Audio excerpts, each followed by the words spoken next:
Mesdames et messieurs, bonjour et bienvenue dans Pourquoi la Chine?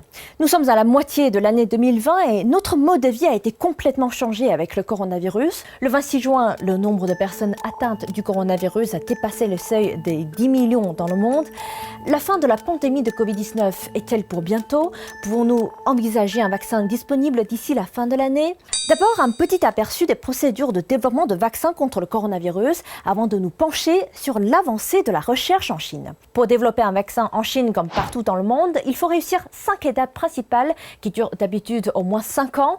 Mais dans le cas du coronavirus, les procédures d'administration ont été simplifiées en Chine en vue de réduire le temps de développement. Il y a d'abord le développement en laboratoire et l'étude préclinique, puis il faut obtenir l'approbation des autorités chinoises compétentes. Seulement après, on entre dans les phases d'essais cliniques. Phase 1, tester la sécurité parmi un nombre limité de personnes en bonne santé, suivi par 14 jours d'observation et 6 mois de suivi médical. Phase 2, tester l'immunogénicité, c'est l'efficacité du vaccin. Cette phase peut prendre plusieurs mois avec une centaine de volontaires en bonne santé. Et la phase 3 confirme enfin l'efficacité dans un beaucoup plus grand échantillonnage de plusieurs milliers, voire plusieurs dizaines de milliers de personnes. Et quand il s'agit d'une épidémie, il faut attendre et voir les résultats après un cycle épidémique. Mais pour l'instant, l'épidémie est sous contrôle en Chine. Elle n'est donc pas un endroit adapté pour déployer cette troisième phase. Il faut donc plutôt aller dans les zones à forte prévalence à l'étranger ou auprès des Chinois rentrés de l'étranger. Aujourd'hui, la Chine est en étroite collaboration avec des pays étrangers. Le groupe pharmaceutique Sinopharm CNBG a signé une coopération avec les Émirats arabes unis pour les recherches durant la phase 3. Aujourd'hui, au moins 200 projets de vaccins sont en développement à travers le monde. Au 29 juin, selon l'Organisation mondiale de la santé, les 17 vaccins dans le monde sont entrés en phase d'essai clinique. La Chine en compte 7 projets chinois. C'est presque 40% de tous les projets de ce genre à l'international.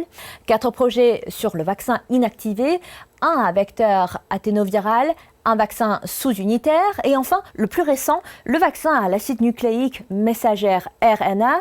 Le 19 juin, 3 de ceux-ci avaient déjà terminé la phase 2 avec succès. En plus des 7 projets mentionnés, il y a 3 autres projets chinois en collaboration avec des laboratoires étrangers. Le 29 juin, le groupe pharmaceutique CanSino Biologics a annoncé que le projet de vaccin de vecteur adénoviral, co-développé avec l'Institut de bioingénierie de l'Académie de la médecine militaire, a obtenu l'approbation médicale spéciale militaire valable pour 1 an.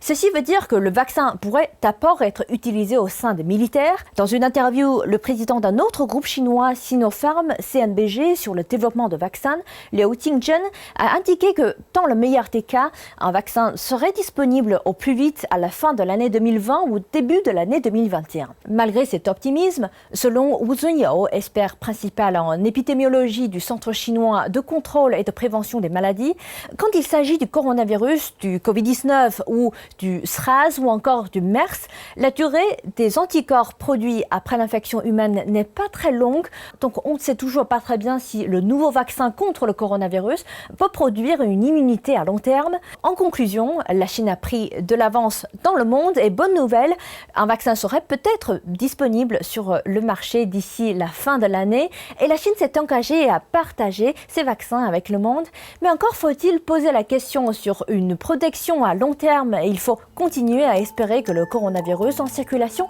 n'a pas de mutation majeure. Il faut aujourd'hui espérer un vaccin disponible au plus vite, mais en même temps apprendre à vivre avec le virus. Voilà, c'est à la fin de cette édition. Qu'en pensez-vous? N'hésitez pas à nous laisser des commentaires et vous pouvez également me contacter via mon adresse mail affichée juste en bas de l'écran. Je vous dis à la prochaine.